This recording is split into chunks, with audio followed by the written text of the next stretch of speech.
ভীষণ টিভি, ভীষণ একটা এলইডি টেলিভিশন,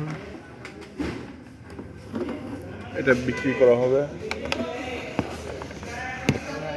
হ্যাঁ, এটা দেখেন পাওয়ার সাপ্লাই 12 ভোল্ট, এদের এক্সট্রা দেওয়া আছে। এটা একটা পাওয়ার সাপ্লাই এক্সট্রা দেওয়া।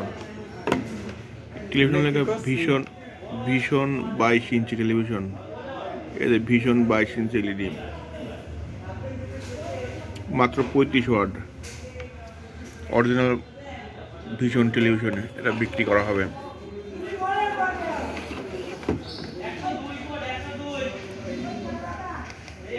এটাকে চালু করে দেখায়।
অতি সত্ত্বর যোগাযোগ করুন।